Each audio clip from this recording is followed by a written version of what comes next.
Hello, everybody, and welcome to another conversation around why Black Lives Matter. Today is part 51, and we will be exploring the steps to transcending systemic racism. One of the things I would like to do is invite Kalida to share a view on some of those steps and what is actually entailed in systemic racism, and then we'll take it from there as a team and explore the conversation and the topic, as well as any healing related to the topic today.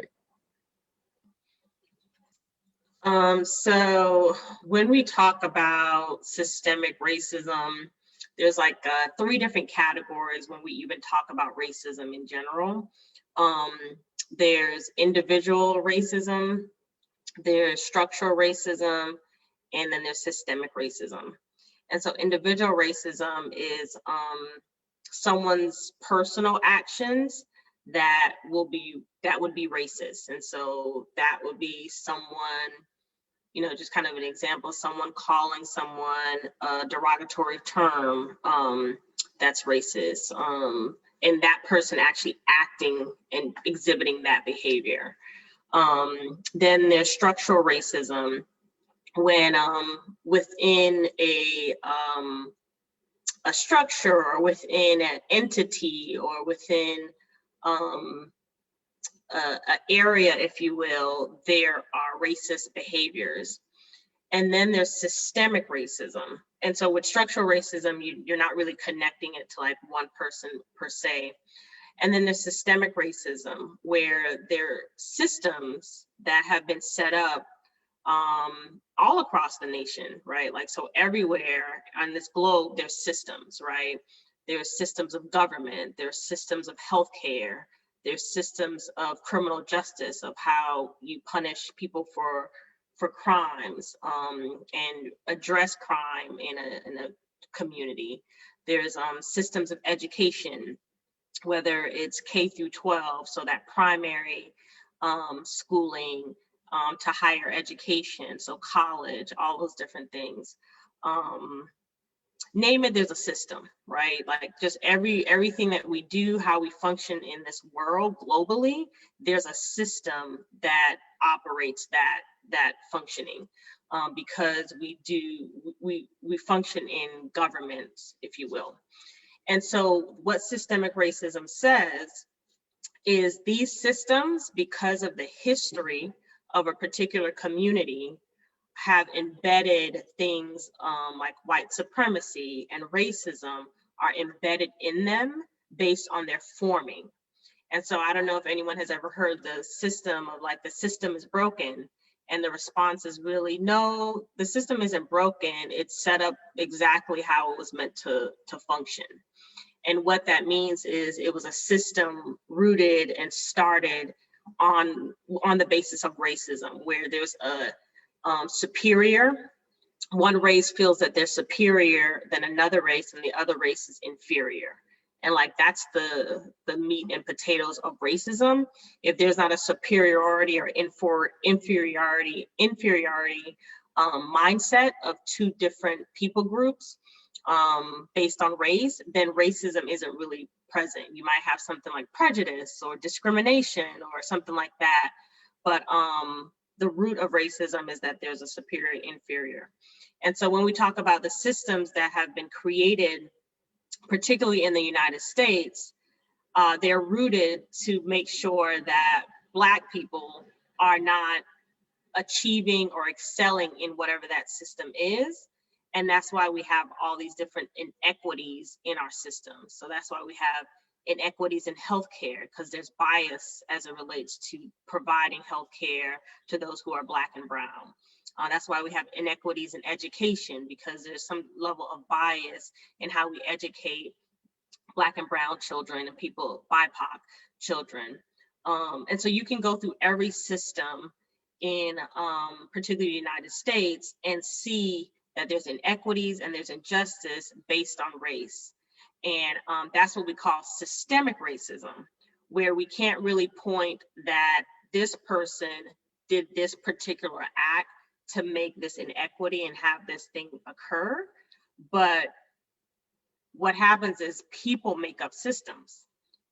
And so in many ways, we who are part of the system in whatever capacity, you could be an enabler of racism and systemic racism, or you can make the effort and the intentionality and the ability to learn to be a dismantler of racism.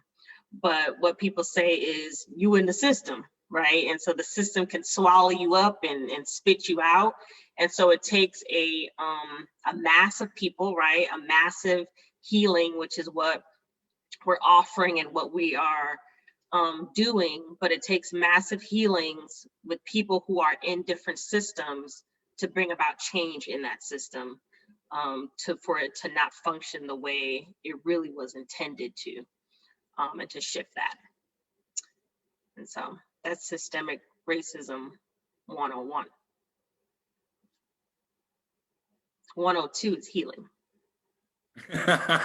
Awesome, thank you. So yeah, I think just the fact that you almost in the States you've termed it something is probably a next step to it, because it's not that it doesn't happen in systems in South Africa. I think the system is, as you said, the system functions the way it was meant to, the way it was built to function. So it kind of takes change in the system for that system to no longer function in that way. So, and I think that's the concept then it almost becomes pervasive across many countries that have gone through struggles for freedom and those kind of things, because of the fact that there were systems in place before. And so even in changing them progressively, there is something systemic about inequality and inequity in those spaces. Mm-hmm. It still exists. It might not be as vocalized, it might not be as well publicized, but it most certainly does exist. And one of the things I've been reading recently was just the high incidence of companies across the world right now employing diversity, equity, equality, and inclusion professionals across their boards, across their top management, senior management, what everybody else would call the C-suite kind of thing. And one of the topics that actually came out was somebody saying, well, this person was in this role for 5 years and he's not done anything. And somebody else turned around and said, well, actually, the system isn't geared at that point, or the company isn't geared. So you give that person a portfolio, but you don't give them the support or the resources to actually move the needle. Mm. So, it's almost a sense of lip service and photo ops for people of color in portfolios like that, but there's no real shift. And so one of the things that I'm brought back to is how your elections played out over this last few months as well, just, in the shift to more people of color walking into legislative or government roles. And so one of the things in South Africa is that's happened quite a bit is we have significant shifts in those leadership roles. But even in those significant shifts, I feel like there's still the sense of almost people feeling reverse discriminated against because other people are being prioritized. So, it's kind of a layer, it's kind of a very nuanced level of healing. Like, are you taking from some to give to others, or are you allowing for equality in spaces where there was no equality before? So what you bring up there, and Deji's going to have something to say. And so what you bring up there is how you can still be part of the system and still allow the system to operate the way it does. And so, yes, we've had people elected into offices, and, that has been something prevalent. But if we all aren't healed, from this, white supremacy way of thinking, this inferior superiority mindset, then it's still, you're still gonna, you know, do what the system wants you to do. Yeah, you're going And to so, perpetuate what is sitting inside the system anyway. There's no real change in that space. right. And so that's when we have to, you know, everyone has to quote unquote get woke, right? No matter what you look like, right? No matter what your racial or ethnic background is, we all have to become aware of what is illuminating. There's a scripture that says we don't wrestle against flesh and blood, we wrestle against principalities and spirits and all these different things in high places. And if we're not just aware of what is permeating, we can just mix in with the spirits that ain't you know doing anything. And so it takes a level of intentionality. And so if anyone is listening or participating or what have you, if you are working in a particular system, what are you doing in order to address how the system was meant to set up, right? And so, you know, how are you combating any of the inequities that are in your what I call sphere of influence? But Deji, I think you had something based on what Granville was saying. I think I was misinterpreting what he was trying to say, because he said something in the sense of that we could possibly be taking from someone to, I guess, prove a point. Is that the words that you use exactly, Granville? Yeah, so it was the sense of, are you taking from to give to, or are you allowing greater opportunity for all? But how exactly is that taking? I'm confused. So remember, with what happens in those kind of spaces is that opportunities are stopped for some people so that opportunities for other people are advanced. I have seen it play out, and I'm speaking from experience in terms of deprioritizing some people in order to over prioritize or reprioritize other people. So there was always a sense of a trade-off in some way. And that's what I'm talking to, that push and pull of what is equitable, what is really inclusive in terms of bringing people into the system as opposed to pushing people aside to bring other people into the system. Because I have seen it. I have seen people being pushed aside to make space. Are you now, when you say the people being pushed aside, are you saying African Americans, or are you speaking of the Caucasians? Caucasians, sometimes Asian people, to make and I'm not saying African American specifically, because we don't have African American in South Africa, but that's what has happened in the history of our country, is that as opportunities were where people were trying to create opportunities, they had to move people out of spaces in order to put people of color in those spaces.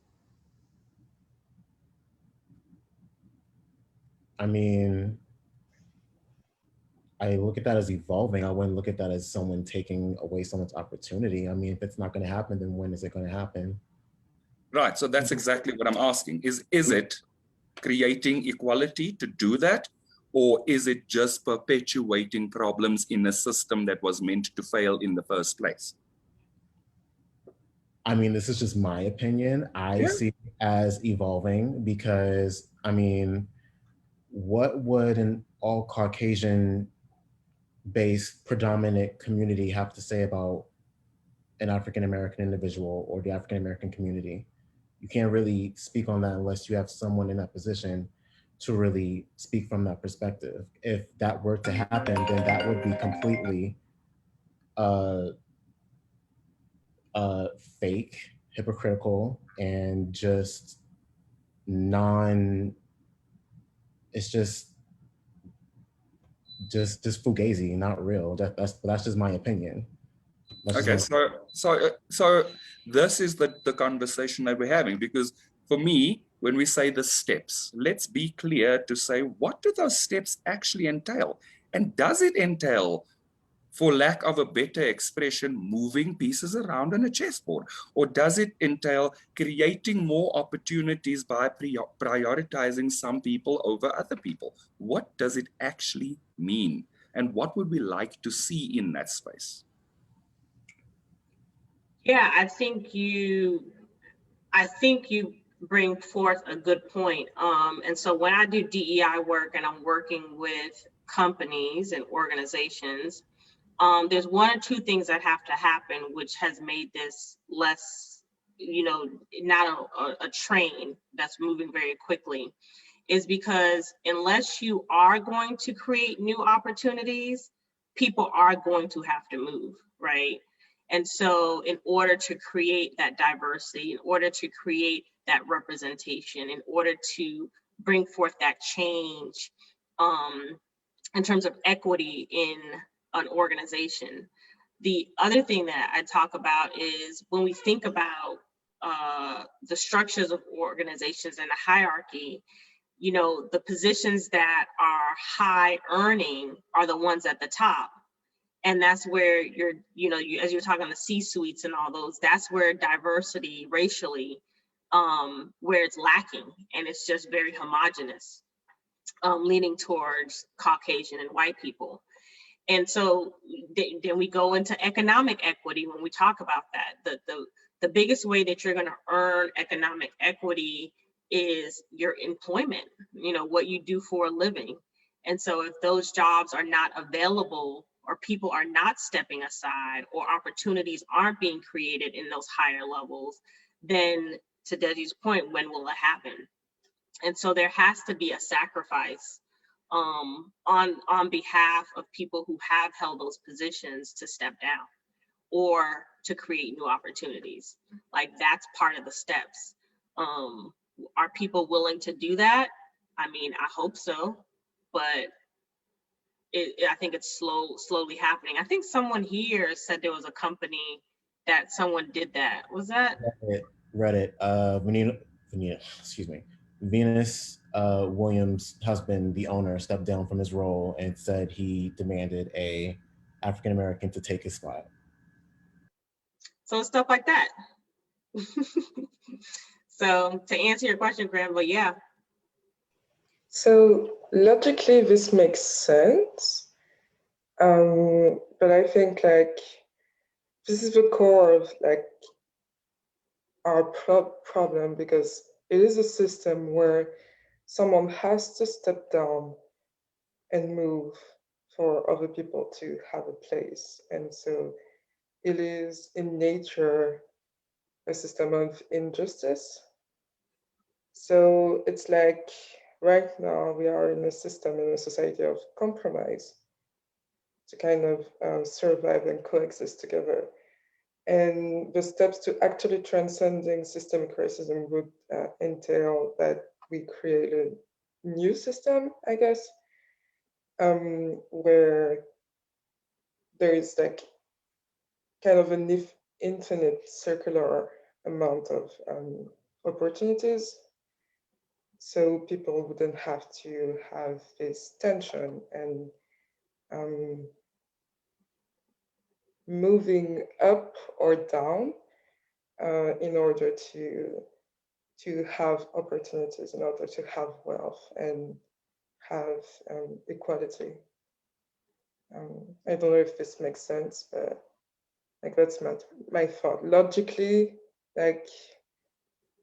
it makes sense. It's natural that people are going to take up more space, have more opportunities, but the system of injustice is still in place for me. Yeah, I feel like that's what. Okay, sorry, carry on. Oh, Granville. I was gonna mention you. Yeah, I feel like that's what Granville was meaning, like with the whole like taking thing. Like it's gotta like be healed at the core so that it's like true equity, if that makes sense. So yeah, you can take it away now, Granville. Yeah, so like I understand the requirement for evolution, but again, I want us to be clear on what we're healing when we speak about this, because the idea is that we want a system that is functional and supportive and representative. And so in getting there, what are the steps that's going to actually make more people of society feel more included in components of society? And one of those things, as Kalita said, was you can't really economically advance if you don't even have access to the opportunity. But if you don't have access to the opportunity and no new opportunities are being created, does it mean that somebody needs to step aside? Or does it mean that maybe there's work to be done in terms of looking at employment practices and all those kind of things? Like one of the things we did in South Africa was we have very specific rulings around employing people of color in specific roles. And there was a reporting required to government for a long period of time in terms of junior, middle, and senior management, so that the economically active workforce was reflective of the economically active population of the country. So things like that, while they may seem like a form of control, they are also a form of shifting in consciousness, like to say, you need to focus on this. Because we cannot hope for a change. Hope is not a method. So this brings up the other point that you brought up last week, which I was thinking about that. So America basically allows people to hope. And unless there is some federal mandate, that's why for us, who the president is, who's elected to Congress, who's kind of like at that top decision making, and even locally, who's in those decision making positions, is very important, because they're the ones to make those types of appeals that you're talking about that happen in South Africa, that there's a requirement for you to do this. And even then though, if they're not like receiving government funding, or you know, they're solely private, like they still don't gotta do it, right? And so there's a level of healing that I feel like we're carrying in order to shift like the perspective of everyone, irrespective of like someone saying, hey, you gotta do this. Like it's almost like we just want, you know, I just want God to come down on every single person and be like, hey, you gotta do this. But it is in a posture of hoping in many ways. Like, you know, like I hear that, like hope in and of itself is not the problem, but hope is not a method when you're trying to build a solution. Right. Like there has to be some actual very compelling steps to saying this is going to shift the needle from point A to half between point A and point B. There has to be some level of work happening. And I'm not certain if we're clear about what that level of work is, and maybe that's the piece of healing we have today, is just in terms of getting clear of maybe it's not necessarily that nobody's doing it, it's just that let's call in the world we want to see. This reminds me of a conversation I had with a classmate some years ago. I went to a predominantly white institution for college, and one of my classmates said he felt like things like affirmative action and efforts like that were taking away from him and people like him. But I think what I explained to him back then was like, if a certain group of people start here and another certain group of people start here, there's gonna have to be considerable effort made to bring like an equal playing field. And that doesn't necessarily mean that, you know, this group has to come down, but you're gonna have to focus on the group that's not starting off on the equal playing field. And so to Eureen's point, like in order to make it so that a group doesn't necessarily have to step down per se, maybe create more opportunities. But, you know, if we're looking at what is the next step, I definitely feel like, you know, you have to focus on the group that's not at an equal playing field. And so that's just my 2 cents on that. I want us to be aware of what we're saying. I think that was a good analogy. When we talk about create new opportunities, just know like we did that. You know, when you have something that is like all white and all black, the all black thing was likely created 9 times out of 10, 9.9 times out of 10, because there was no access into the all white thing, right? So this is why you have historically black colleges and universities. This is why you have organizations that are predominantly black version of another organization. And so when we say create opportunities, you know, I would venture to say that we're talking about creating opportunities that is inclusive of all. But just know we created opportunities, right? You know, as well. Now, whether those other opportunities were fully supported as much as another opportunity, you know, we can kind of go down that path as well. And so I think we also have to get clear on what are these other opportunities that we're looking to create within our systems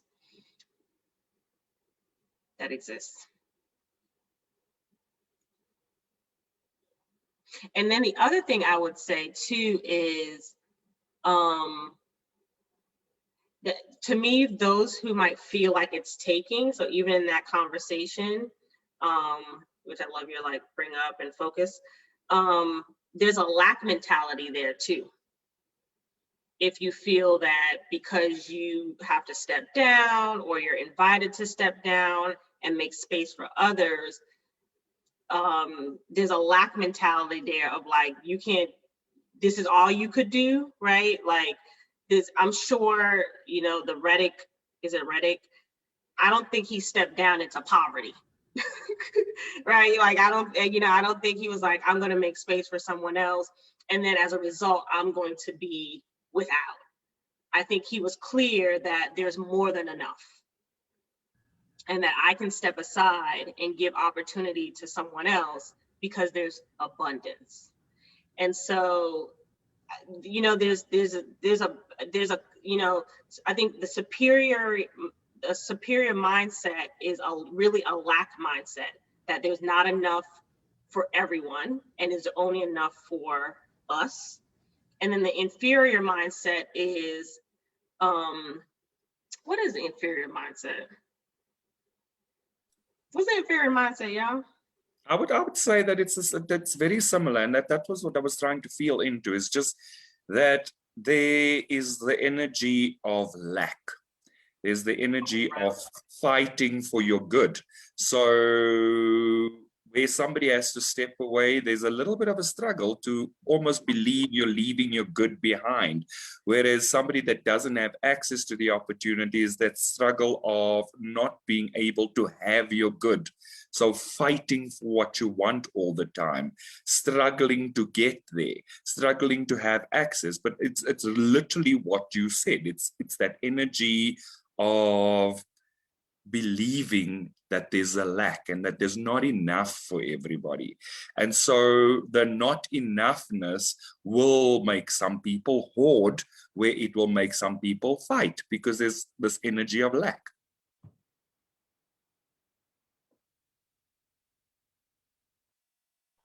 Yeah, ultimately, like, our systems were built on believing that we have limited resources. And so I think it's in the nature of our system to have that belief and pattern that we are lacking something. And it's good that you brought it up. Yeah.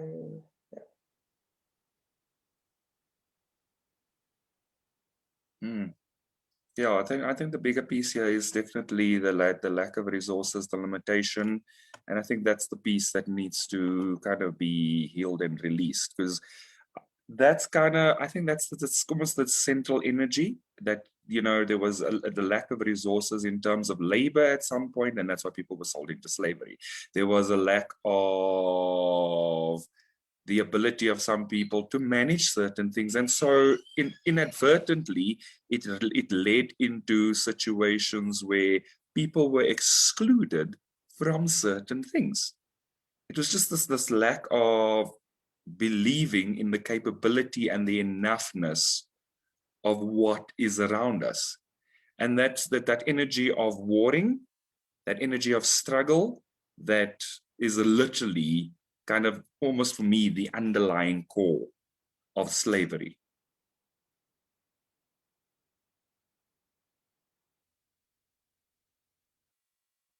And I'm sharing my sense. I'm hoping that you guys like weigh in here and let's feel into what that core, or what the core of that upset really is.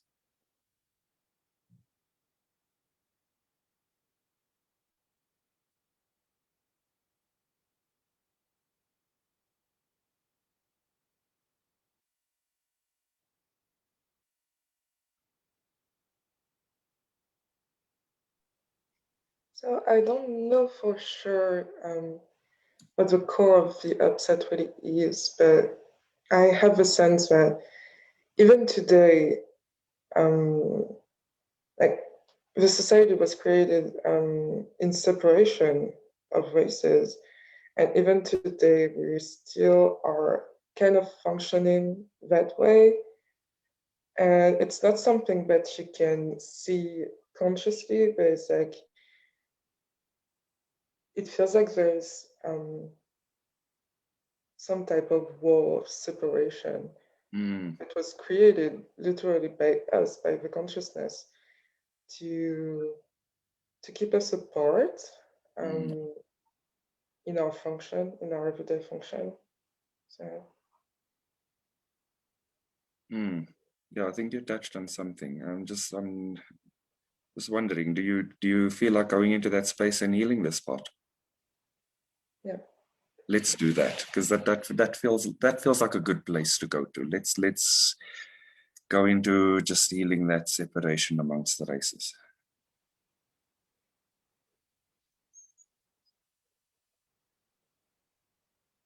And so how do you feel when you think about the separation amongst the races?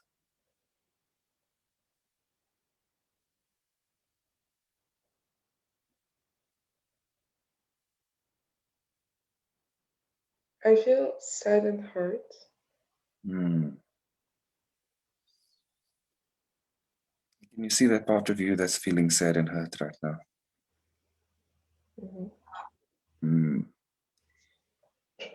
What does she need to feel loved in this space?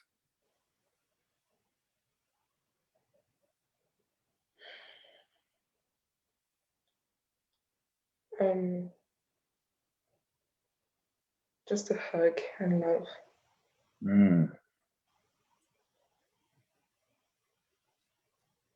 And as you give her that hug and love, what type of world would she like to live in?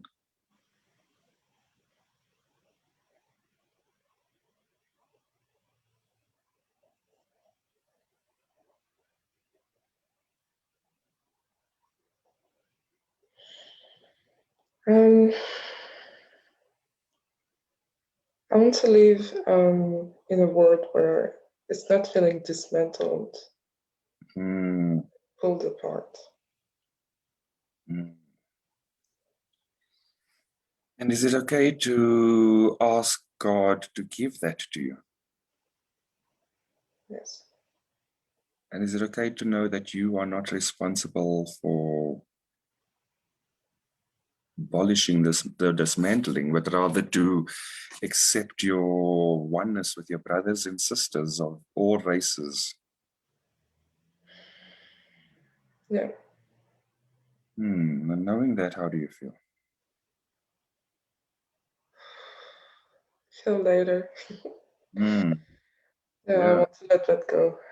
Yeah, because it's safe to partner with God here, to call in the divine world that God would have us live in. Yeah.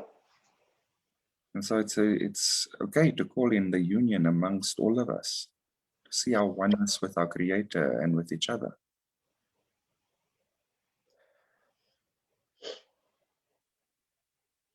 And so as you feel into that oneness with your Creator and with your brothers and sisters, how do you feel right now?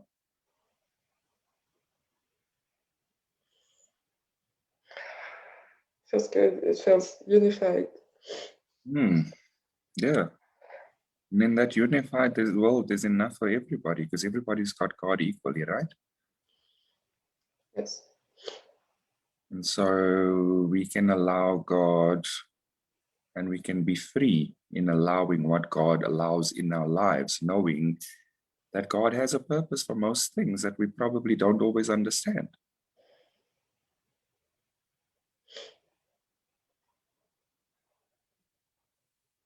And that sometimes even just the contrast allows us to find our healing peace, right? Right. Yeah. And so we can let go of the illusion of pain in this place. Yeah. How does it feel? You're spot on. Yeah. It feels? What? Wait, what did you say it feels like? No, I said you're spot on with this. Yeah. Feels a lot lighter, doesn't it? It feels good. Does it feel complete? Yeah, it does. Awesome, thank you. Would you like to just allow all of that to just integrate into your heart space and just allow that freedom in union to just be and be with it? Thank you. Thank you. That was really cool. Thank you. Because yeah, like, I think there was quite a heavy piece there in just trying to go into what was the core of it. And the core of it was, for me, once you mentioned it, was absolutely just still the illusion of separation in that space.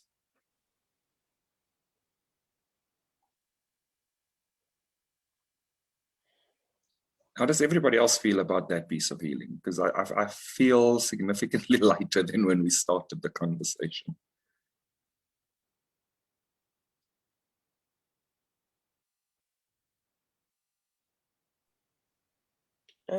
Yeah, so when Yurine was going through that healing, what came up for me was like this feeling of not being like equal to I guess Caucasians, and like also that something outside of me needs to change so that I do feel equal.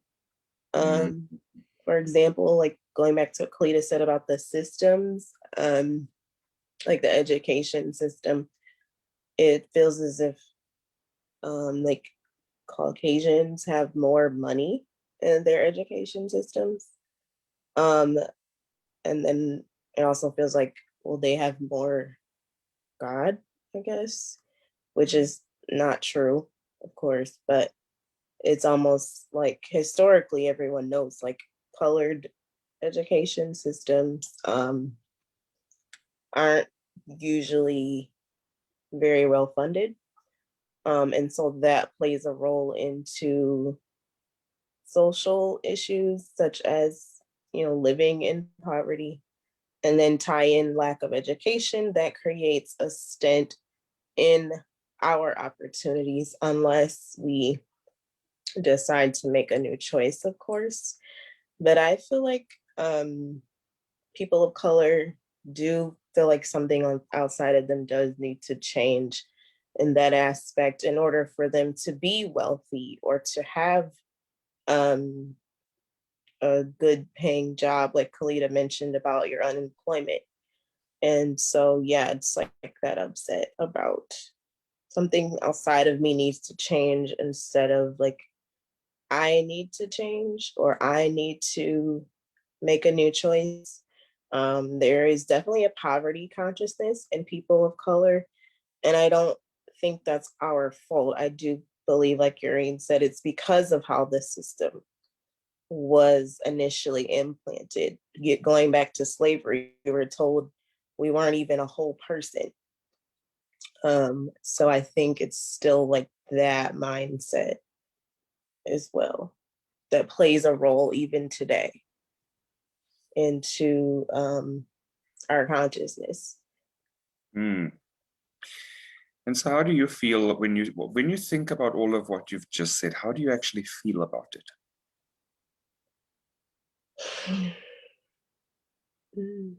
Yeah, there's some bit of confusion, lack of worthiness. Mm. But what is the feeling?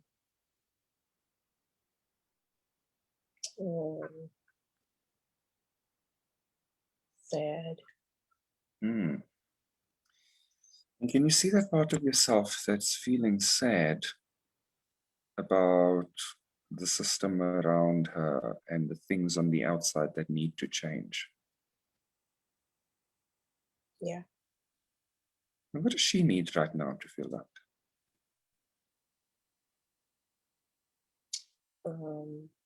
She needs her own support. Mm. Then you go ahead and just give her all the support that she's asking you to give her right now.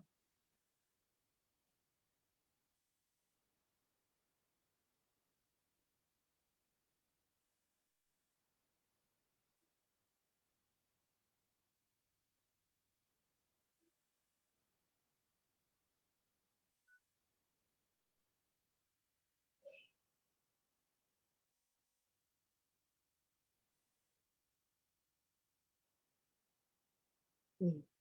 And when you give her all of the support that she needs right now, what would she love to see in her reality?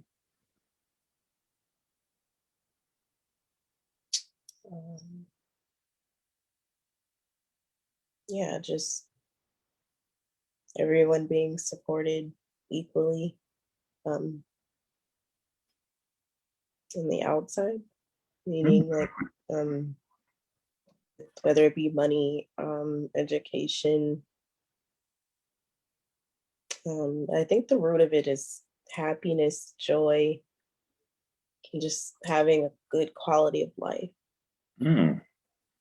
And so can you allow your choice to be delivered by God as opposed to by things on the outside? Yes.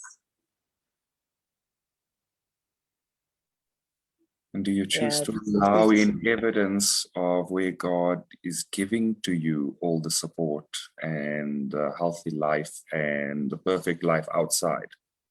Do you choose to allow in the evidence so that you can see what God is shifting in your reality? Yes. And how does that feel? It feels good, but there's also part of me that's like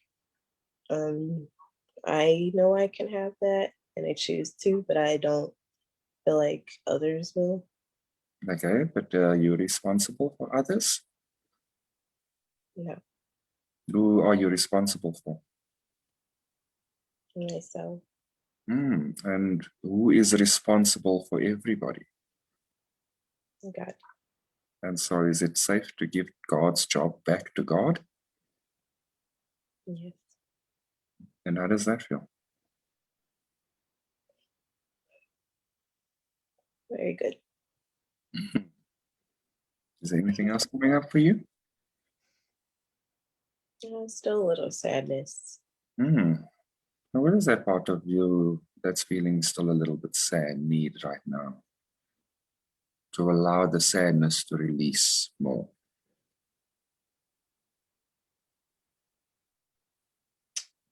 She just needs love. I want to go ahead and just give her all the love that she's asking for right now.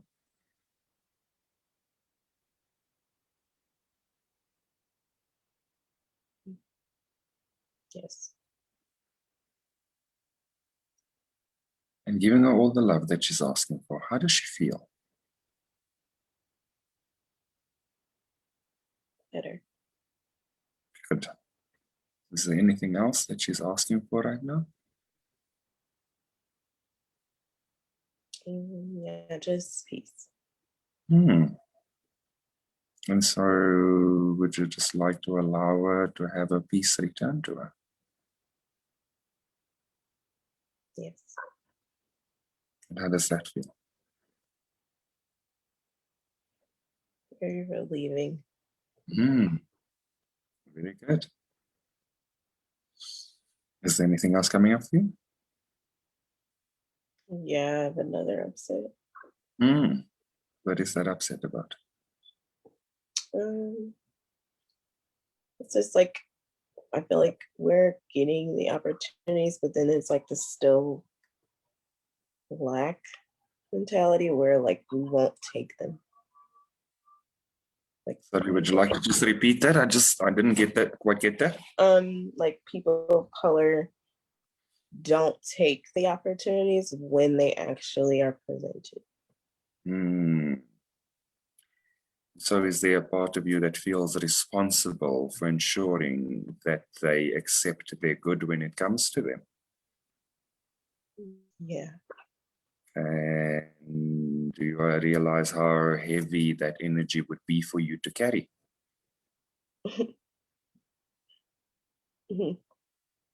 Wouldn't it be easier to give that to God and allow God to be responsible for them to take up the opportunities when it does present itself? Yeah, it just makes me angry.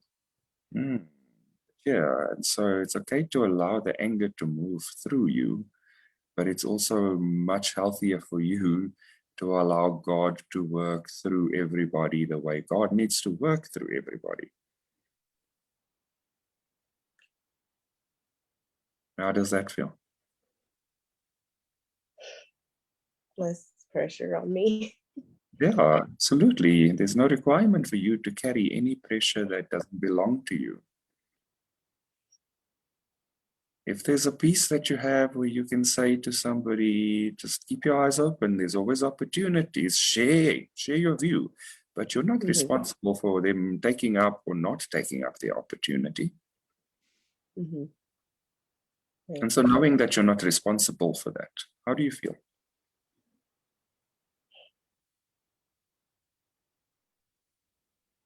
Yeah, I feel like I'm leaking my energy there and I can just put it to myself. Yeah. Yeah. So allow your energy to be for you. Yeah. And allow their energy to be for them, and allow God to be for everybody. And choose to partner with God where God requires you to partner, but it's not your responsibility. And it's okay to not take responsibility for all of that. Yeah, that feels a lot better. Good. Is there anything else coming up for you? That feels complete. Awesome. Would you like to just allow all of that healing to just ground into your heart space? Just allow it to settle and be. Yes. Awesome. Thank you for sharing that with us.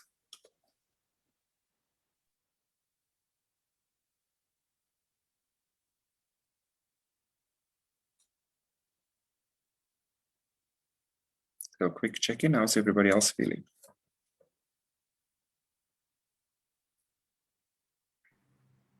Hello. Hello.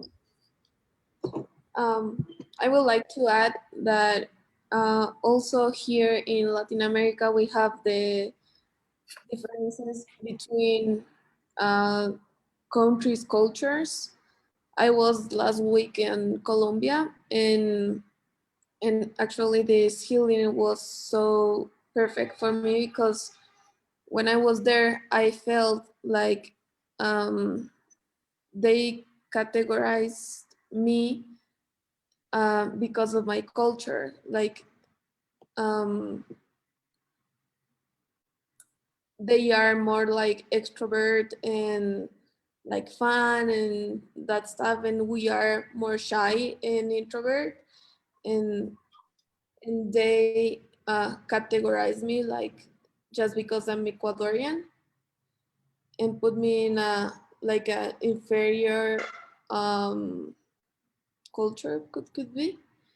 And yeah, this healing helped me so much to let go out, do his work with them, and also loving myself in this place that was feeling this inferiority because of my culture, and also to honor who I am and where I come from. That's perfect. Thank you. Thank you for sharing with us. Yeah, thank you too.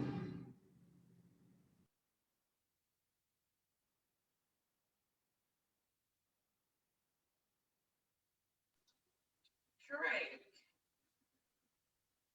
Can you hear the words coming out of my mouth? You're a little bit muted, so we're not hearing you very well. I think she just said Drake. I did say Drake. Can you hear me now? No? Can you hear me? I can hear you. Yeah, Okay. it was just a little muffled. I was like, is that my name? I don't know. Ah, that's your name. Drake, how are you feeling? I mean, I healed through a lot, you know, like when you were talking about how like, um, you know, oh, well, if it was like you're taking, like I was feeling that within me because I was feeling into like, okay, like if someone wanted to like take my position in my job, like how would I feel? And I was like, you know, honest with myself. And I was like, well, I would want to make sure that I'm taken care of too, right? Because I was feeling like, oh no, like am I gonna go into poverty or am I gonna have black? But as I was healing through it, then I was like, oh, like no, of course not. Like I don't have to like make a sacrifice, if that makes sense. Like, I don't have to like completely sacrifice. I can have my good and so can somebody else. Like they can all be equal. So I found that that was really good. Um, and yeah, like I do agree with, you know, there has to be opportunities that have to be open. Like we have to be aware of that, and we have to look at where we're not doing that. And so that beginning was it was perfect for me. Yeah, that's how I'm feeling. Agent, how you feeling?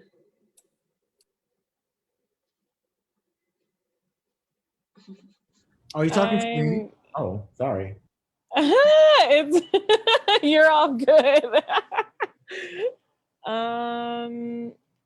I mean, I'm feeling some type of way. It's not really specifically about what we talked about here.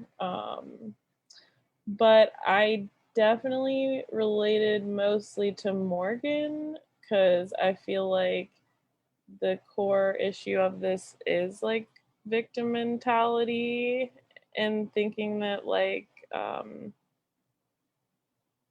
yeah, like I have to heal this within myself so that I don't experience this on the outside anymore. Like, so obviously if I'm experiencing this, then I'm already like feeling inferior. So that's what I've related to mostly, is healing victim mentality and inferiority within myself.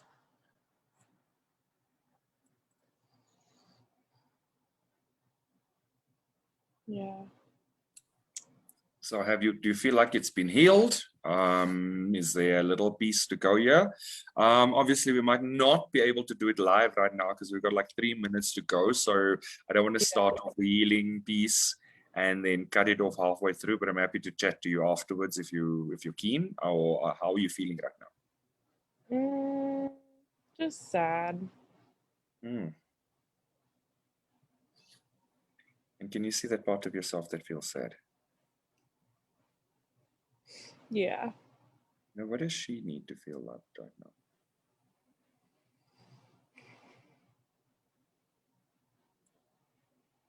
Just a lot of love. Yes, and so can you go ahead and just give her all of the love that she needs? Let her know that you're not going anywhere. Yeah. You've got her back. God has got her back. Love has got her back.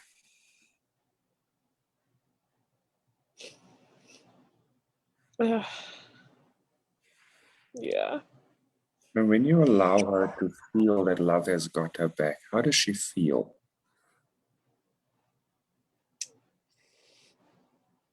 She feels more peaceful and happy. And what does she feel is necessary for her to feel safe right now? Just God. Yeah.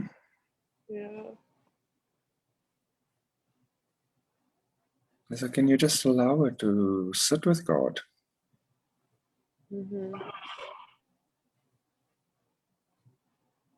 Yeah, just let her be with God. Let God be with her. You all be with God together and just relax into the love and safety that is God in your life.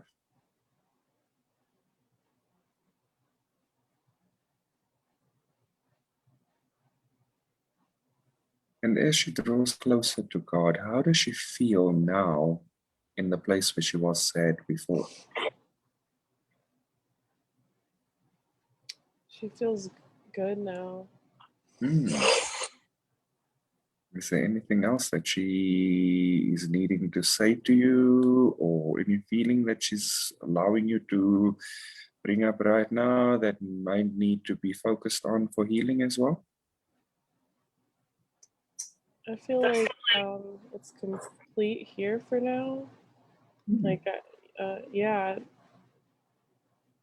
I reached peace in this place. I'm sure it'll come up again eventually.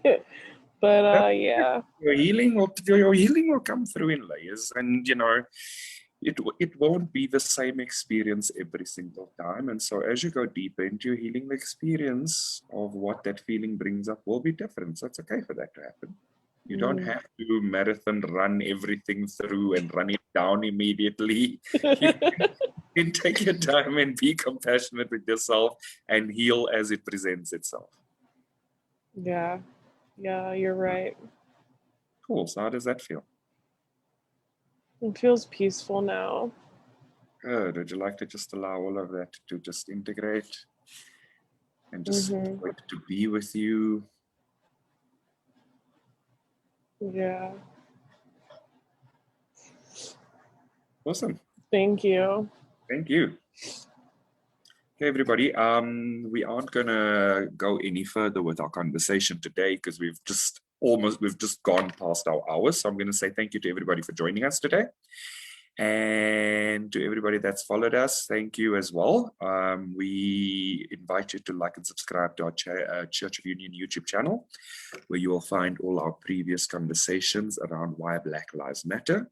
And we look forward to seeing all of you next week for another juicy conversation. Thank you, everybody. Bye-bye.